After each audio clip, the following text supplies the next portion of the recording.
Bonjour à toutes et à tous, je sais, je vous ai pas trop laissé le temps de respirer après le réactu numéro 2, mais fallait qu'on parle de cette actu autour de Didier Deschamps et de sa prolongation jusqu'en 2026, une actualité qui m'a vraiment énervé à plusieurs points, que ce soit sur le fond, sur la forme, etc.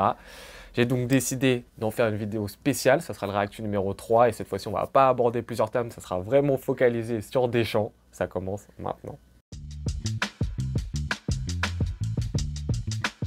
Il y a vraiment plusieurs choses, vous allez voir, qui m'énervent dans ce cas-là, mais qui m'énervent vraiment énormément. Mais tout d'abord, on passe à la forme. Comment est-ce qu'il a été intronisé pour prolonger jusqu'en 2026? On est, vous l'avez vu sur les images, sur une AG spéciale de la FFF avant l'audit qui va se passer pour justement que le ministère des Sports fasse un rendu sur ce qui se passe en interne à la FFF. Et on voit que durant cette AG, regardez bien les images, c'est Didier Deschamps lui-même qui prend la parole et qui s'intronise en parlant à donc l'Assemblée Générale, donc une Assemblée Générale qui est vraiment un événement de communication, un événement ultra politique pour montrer à toute la presse, regardez, on est quand même un mouvement, la FFF, qui est démocratique, l'AG est d'accord avec nous, donc on fait bien ça pour montrer que ce n'est pas une décision qui a été prise en catimini, juste Le Graët Deschamps, mais tout le monde a été d'accord, alors qu'on sait très bien ce qui s'est passé, c'est que Le Graët, c'est lui seul qui a pris cette décision-là et qui l'a fait pour Deschamps. Mais on a ce Deschamps qui, voilà, dans la forme fait ça, qui prend la parole, donc on n'a même pas Le Graët qui arrive et qui dit... Après ses bons résultats, etc., il a réussi à passer l'objectif qui était les demi-finales de Coupe du Monde. On intronise Deschamps qui a choisi de prolonger, etc. C'est Deschamps lui-même qui prend la parole et qui dit « Je serai le prochain entraîneur de l'équipe de France pour 4 ans de plus. J'espère que je vous donnerai satisfaction, etc. » Enfin, je sais pas, mais dans la forme, déjà, à ce niveau-là, il y a un truc qui me dérange. Ensuite, bien évidemment, on sait, je l'ai déjà dit au départ, qu'on est sur une AG et sur une prolongation qui intervient juste au moment où on va y avoir un audit sur la FFF, alors qu'on sait qu'il y a d'énormes embrouilles entre la ministre des Sports et Noël Le Graët. Et comme par hasard, on a un Emmanuel Macron qui, après France Marenck, avait dit qu'il avait confiance en Deschamps et qu'il aimerait bien voir Deschamps prolonger. Je ne sais pas dans les autres pays comment ça se passe, mais dans quels autres pays on a un président de la République qui interfère directement sur le sportif et qui donne une envie, qui stipule l'envie de prolongation d'un entraîneur. Peut-être que pour certains c'est rien du tout, c'est normal, il est président, il donne son avis et tout, mais rendez-vous bien compte, c'est un président de la République qui dit « J'aimerais bien que Deschamps prolonge en équipe de France ». Ensuite, il y a un audit fait par la ministère des Sports auprès de la FFF. Et Le Graët, comme par hasard, il reprolonge Didier Deschamps qui est en rapport avec l'envie du président de la République. Donc pour faire plaisir, pour que le résultat de cet audit soit conforme et aille dans la direction de l'État et donc du ministère. Et en plus, l'autre chose qui, je trouve, dans la forme est vraiment pas très bonne, c'est qu'on est sur un mandat de 4 ans. Donc ça va faire 14 ans à la fin de 2026, que Deschamps il a la tête de l'équipe de France. Pour un homme qui a dit qu'il n'avait jamais envie de personnaliser l'équipe de France et de s'accaparer l'équipe de France. 14 ans, pour un mec qui a dit ça, faut commencer à dire que c'est beaucoup quand même. Ça ressemble beaucoup quand même, les mots vont être forts, hein, mais à une autocratie en fait. Les mecs ont le pouvoir, ils le gardent, voilà. Deschamps, c'est pas un problème d'argent et tout, je pense que le mec, il est juste à la tête d'un truc, il est entraîneur, sélectionneur dans l'équipe de France.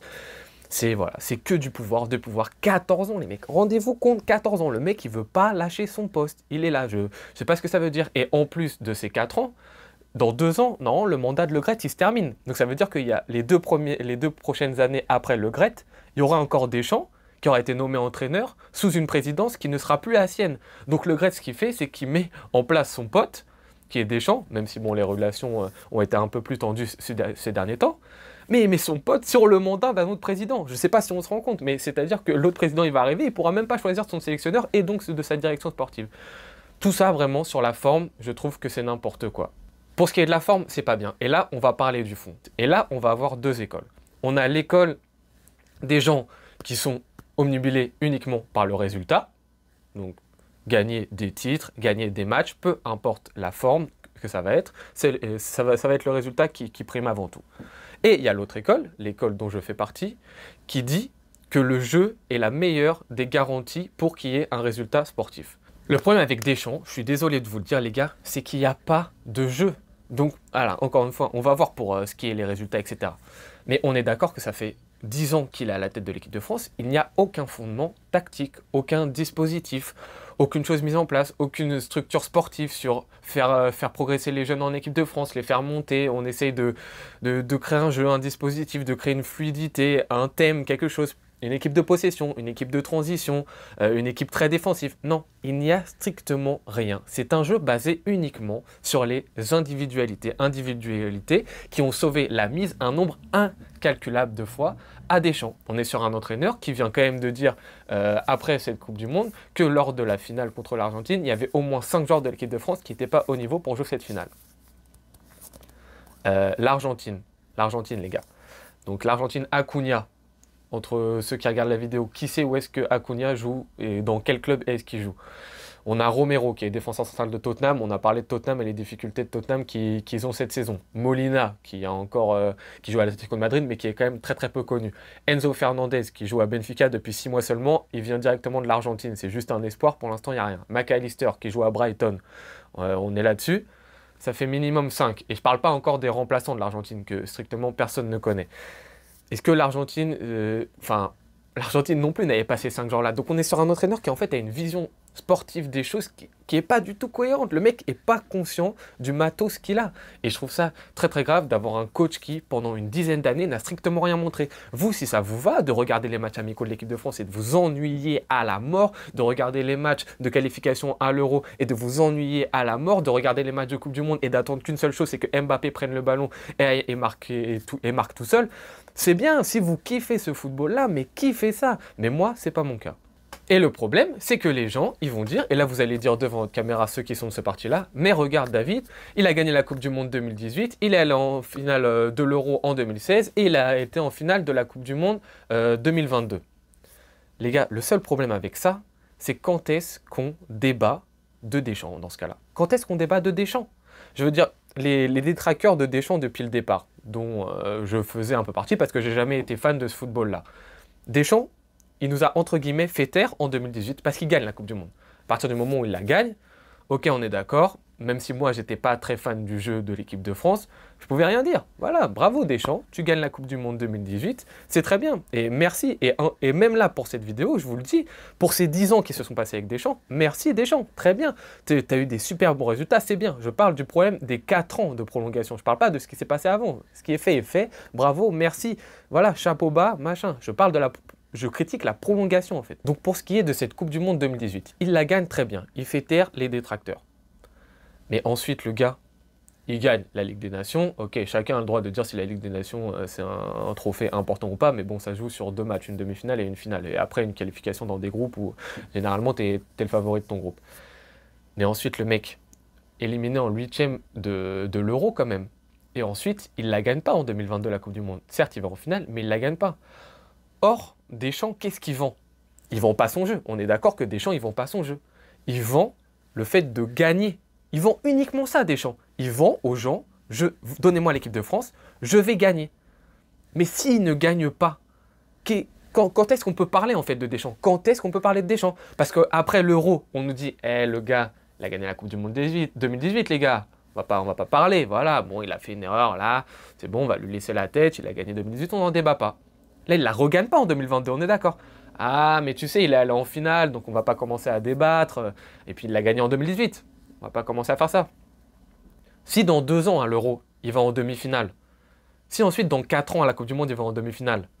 Ah, mais tu sais, là, il est allé 2 fois en demi-finale. Et en 2018, il l'a gagné, la Coupe du Monde. On va pas parler de jeu. On va pas parler de jeu. Je répète, Deschamps est là et ne vend sa prolongation de contrat et le fait d'être entraîneur de l'équipe de France qu'en disant « je vais gagner ». Donc normalement, on devrait le juger qu'à la gagne. Là-dessus, il a gagné en 2018. Depuis, il n'a plus rien gagné. Donc, quand est-ce qu'on parle de jeu? Quand est-ce qu'on parle de jeu avec Didier Deschamps? C'est juste ça la question. Quand est-ce qu'on peut débattre? D'autant plus que le problème, c'est si on débat vraiment, les gars. Vraiment, si on débat, hein, si on rentre là-dedans. Là, ceux qui sont que focalisés sur le résultat et qui ont déjà lâché la vidéo, ok. Mais si on commence vraiment à débattre sur ce qui s'est passé.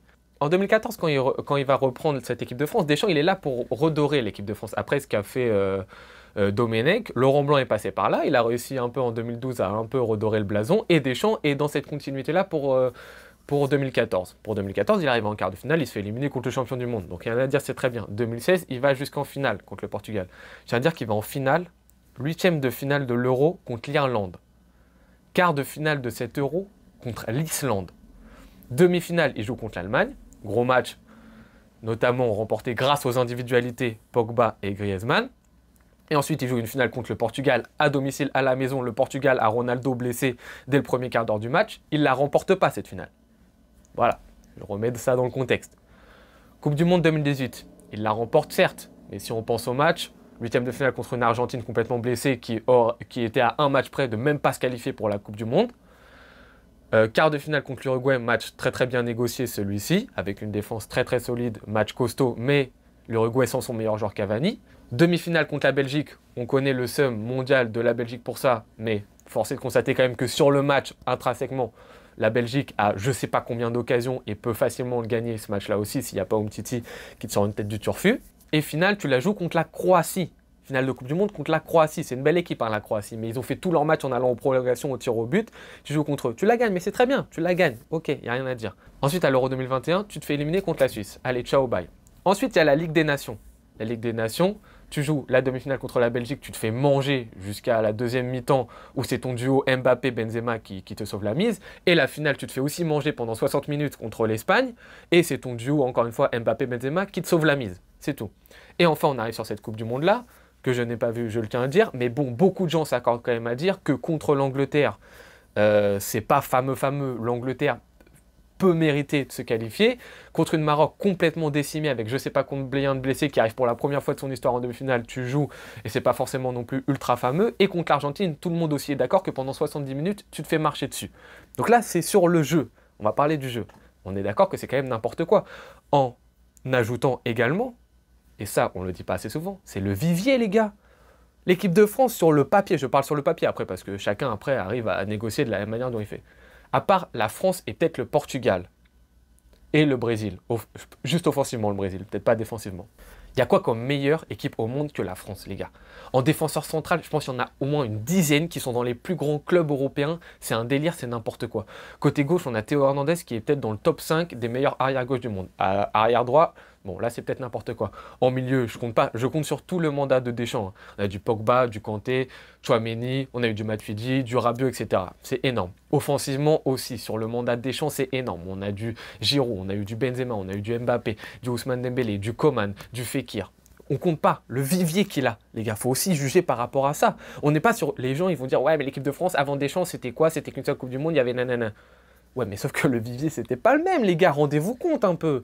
Rendez-vous compte de l'équipe de malade, de fou malade qu'il a. Le mec, il a peut-être les 2 meilleurs joueurs du monde dans son effectif de base. Et vous commencez à dire, non, mais c'est pas grave, ce qui compte juste, c'est le résultat machin. Les gars, vous n'avez pas plus d'ambition pour votre sélection nationale. Vous n'avez pas envie de kiffer avec des joueurs extraordinaires qui proposent du beau jeu. Au bout d'un moment, il faut se réveiller. Et tout ça, avec cette prolongation, bah ça va pas changer, parce qu'on va pas avoir un Deschamps qui change de méthode, parce qu'on va toujours avoir un Deschamps qui nous vend quoi? C'est la gagne, c'est tout les gars. On va pas essayer de progresser, de faire amener des petits jeunes, d'avoir une construction sportive de base dès les U17, etc. De créer un collectif, une structure, une stratégie de base pour l'équipe de France, ça risque pas de changer. D'autant plus que plus Deschamps est là, plus il a ses, entre guillemets, ses petits chouchous en équipe de France.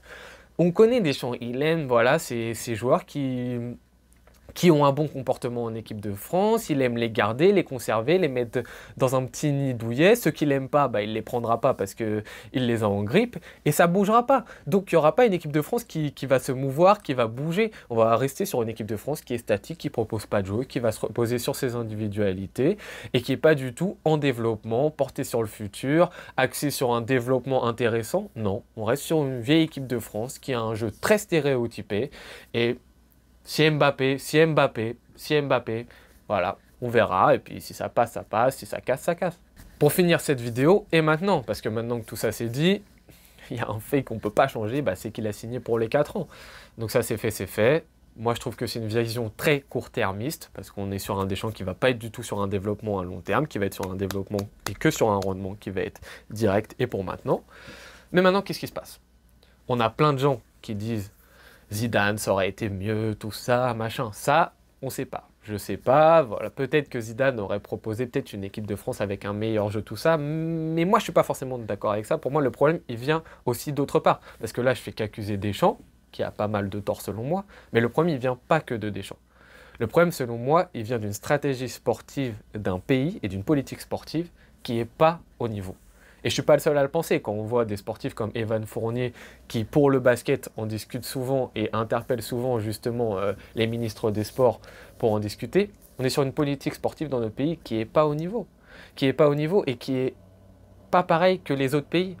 Et on voit bien que tant qu'il n'y aura pas un développement fait par des joueurs, enfin des personnes à la tête de la FFF par exemple, qui ont déjà joué au foot, qui sont des personnes qui sont dans le sportif, je pense que ça ne changera pas et qu'on restera sur une équipe de France vieillotte qui n'a pas de structure, qui n'a pas de développement, qui n'a pas de système de jeu à proposer. Ce que j'aimerais bien, c'est qu'on soit comme certains autres pays, comme l'Espagne l'est, comme l'Allemagne l'est, comme l'Italie, qui ont des jeux qui sont vraiment très distingués. On a une équipe de l'Espagne, on sait comment elle joue. On sait que c'est une équipe de possession. Alors ça ne marche pas tout le temps.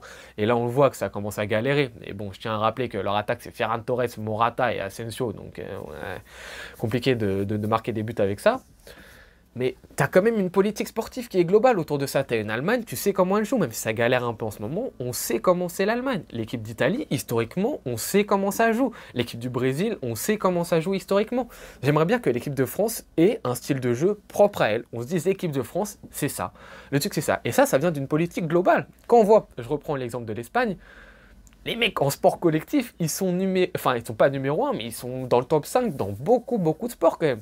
Et bizarrement, tu sens qu'il y a une patte espagnole dans tous ces sports-là. Tu regardes le basket par exemple en Espagne, tu sens qu'il y a cette touche. Ils ont forcément des grands joueurs, c'est le basket, mais tu es sur du jeu un peu léché, du jeu de passe, du jeu de positionnement, un peu comme au foot en fait.